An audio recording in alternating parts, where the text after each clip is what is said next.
Ask Reddit by account MR. What's the simplest computer fix you've done that impressed people? My mum managed to delete an entire project thing on Word she'd been working on for months. She's in her 60s and really not tech savvy. Anyway, she'd highlighted the whole project and then deleted it, as one does. Simple Control Z and the whole thing is back like nothing happened. Awesome. You'd look like a hero. I've got the reverse where my mom, also in her 50s at the time, fixed my computer. My custom built PC was 4 or 5 years old and the power button got stuck after being pressed one day. It would cause the computer to continually reboot. After explaining my frustration over lunch, she grabbed her sewing kit and with a thin hook type tool, was able to pull the button back out. I figured out I had to press the power button on the left edge, directly over the sensor plunger, to make sure it didn't get stuck again. Used that case for another 4 or 5 years. She has zero IT experience and even asks me for help when the TV inputs get wonky and pushes the wrong button on the remote control. Actually reading the error message and pressing the other button.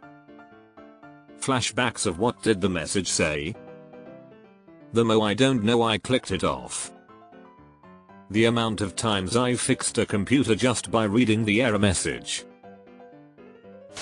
Turning it off, then back on again.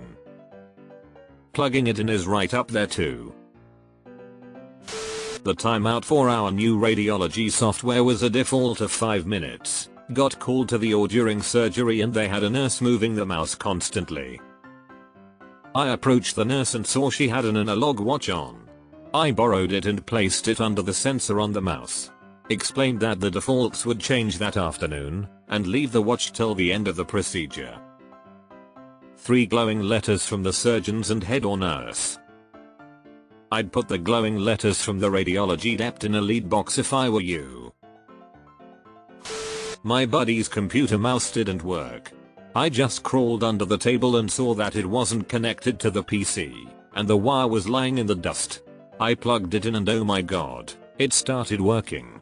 My friend's reaction, wow, you didn't study to be a programmer in vain, keep $50 for the work, the easiest $50 in my life. Working on your back pays off. Early days of floppy disks, my office installed 20 desktops. Seemingly at random, the floppers refused to boost up. I noticed that the disk-in sensor was near the front of the aperture, and when the sun was out, the light from the window was confusing the sensor. I would wave my hand in front of the machine, creating a shadow, and the thing would boot up. My co-workers were convinced it was magic, spooky stuff going on.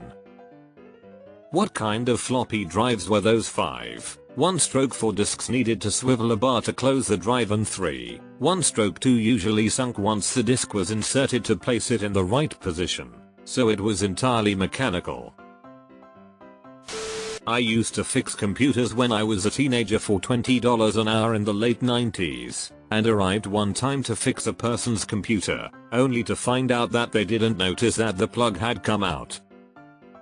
Did my fix, decided not to charge them, and they insisted that I at least take something, a 6-pack of Smirnoff Ice. For a 17-year-old on a long weekend, it was like hitting the jackpot. Underage? Nice. I thrilled a bunch of older people I volunteered with when I informed that Google is indeed open and usable on Saturdays and Sundays. Cleaned the gunk off of the rollers in a mouse with the ball inside. I thought we were extinct. This old guy didn't like that it said recycle bin on his screen. Went into the registry and changed it to trash. This was probably over 20 years ago. In fairness to the guy, you aren't really recycling anything, so it makes no sense not to call it a trash can. Hit numlock on the keyboard and suddenly they could enter numbers again. Unplugged the printer, plugged it back in, 3 months worth of print queue immediately started belching out. A co-worker was waiting for a fax from his doctor for a quick RX before going into surgery. The doc said they sent it but nothing had come through yet. Turns out it was jammed. Suddenly a year's worth of faxes start coming out. He ended up running out of paper before the RX printed. Went to the library, got more. Finally he gets it. At this point he's already gonna be late for surgery, but he quickly runs out to his car and it wouldn't start. I don't know about impressed, but the one that always struck me was when my grandmother accused someone of messing with her computer color settings. Turn it on, purplish color, immediately thought of kids messing around with magnets in school. Degauss. It cleared most of this distortion, but not entirely. Ask about magnets located near the computer. Turned out she had a small box of them that she put directly on top of the monitor. Take them away, degauss again. Monitor returns to normal. Multiple times I have fixed my mother-in-law's PEBCAK issue.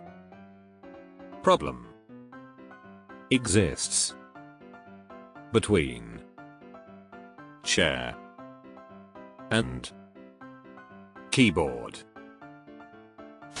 When home computers were still new for most people. My mother had a co-worker who had problem getting online. So she said we would go over to their place and see if we can fix it because I had set it up in our house. I was a preteen if that is important. While my mother wanted to go over the paperwork, I just started looking at the configurations.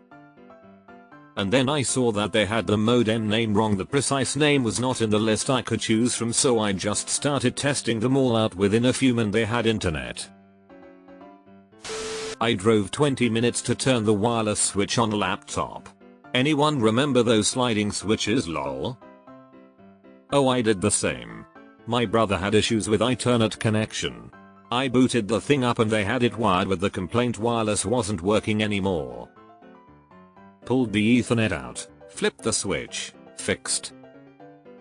Then spent some time on general cleanup to at least make it worth the drive over. A friend of mine had a dead computer. The motherboard appeared to get power, but the power button didn't turn on the machine.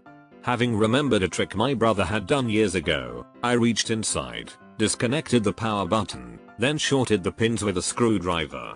It fired right up.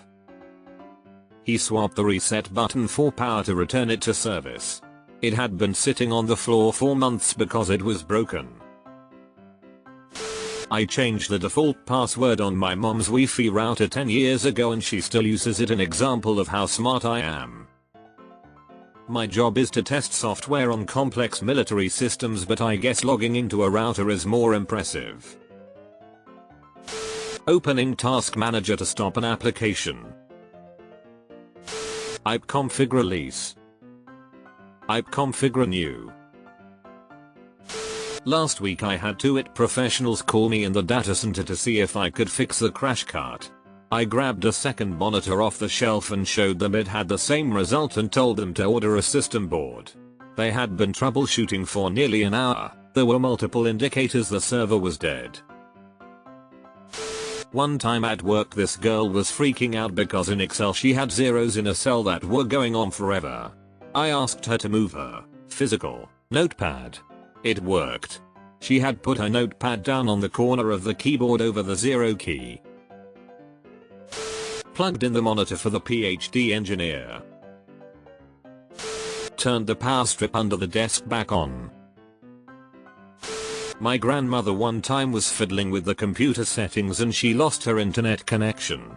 For 20 painful minutes, I tried to figure out what caused it. So, I asked her what she was doing before she called me. I was putting my address in the computer. It only let me put the numbers though. Your home address is not IPv4 compliant. She set a static IP. Turn back to DHCP, and solved.